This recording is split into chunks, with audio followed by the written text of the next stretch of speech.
Hello friends, नमस्कार, जय श्रीराम. तुम्ही सर्व कसे आहेत? मजेत ना? मी पण मजेत.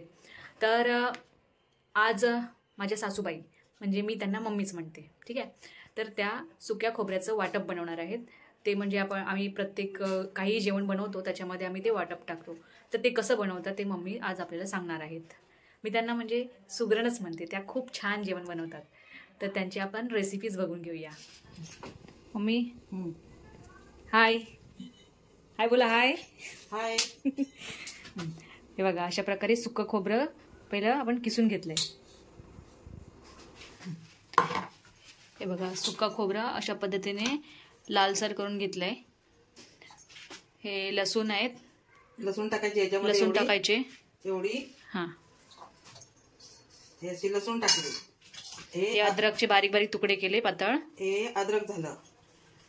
हे असं सर्व मिक्स करून घ्यायचं आणि मिक्सर मध्ये बारीक करायचं.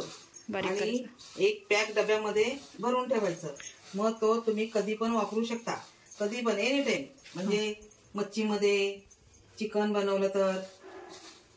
पण वाटताना पाणी वगैरे टाकायचं की नाही, की सुक्कच वाटायचं? नाही, एकदम सुकं वाटायचं. हा, म्हणजे पाणी नाही टाकलं तर आपण महिनाभर सुद्धा फ्रीज मध्ये ठेवून वापरू शकतो. मग तुम्ही महिनाभर काय, 2 महिने 3 महिने पण राहू शकतो. हा, कधी पण. अर्धा किलो खोबरं घेतलं तर एवढी लसूण टाकायची, एवढं अद्रक टाकायचं आणि सर्व असं सुकं बिना पाण्याचं वाटून ठेवायचं. मग ते खराब होत नाही. आणि तुम्ही असं महिनाभर जरी बाहेर ठेवला तरी पण खराब होणार नाही. ओके. झालं.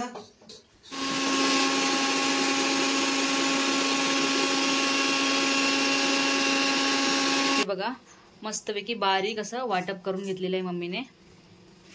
छान असा सुगंध येतो.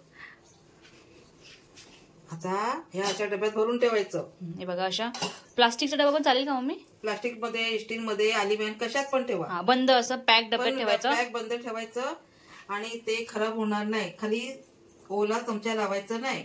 मग ते बाहेर ठेवला तरी चालेल, फ्रीज मध्ये ठेवला तरी चालेल, कुठे पण ठेवा. पाणी नाही लागून द्यायचं. आता ज्याने सर्व्हिस करणारी लोक आहेत त्यांना वेळ मिळत नाही, त्याने असं करून ठेवलं. एवढं एवढं आमटी बनवली, एवढं टाकलं तरी भरपूर होतो 2 माणसांना. बरोबर, झटपट जेवण बनतं असं तयार असल्यामुळे. सुट्टीमध्ये आपण असं हे करून ठेवायचं आणि मग ते थोडं थोडं वापरायचं.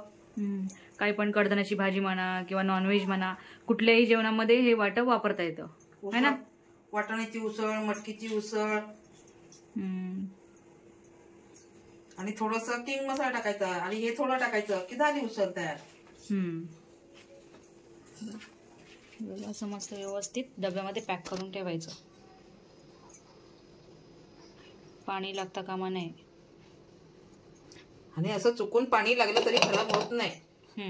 फ्रीज मध्ये ठेवतो ना आपण, कारण ह्याच्यामध्ये पाण्यामध्ये वाटलेलं नाहीये, हे सुकं वाटलेलं आहे. तेलामध्ये खोबरं भाजून तेलामध्ये केलेलं आहे, म्हणून त्याच्यामुळे ते खराब होत नाही. ओके. करावं लागणार. असं पॅक डब्यात ठेवून द्यायचं.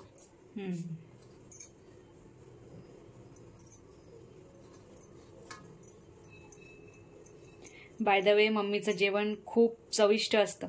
मम्मीला सगळ्या प्रकारचं जेवण येतं बनवता.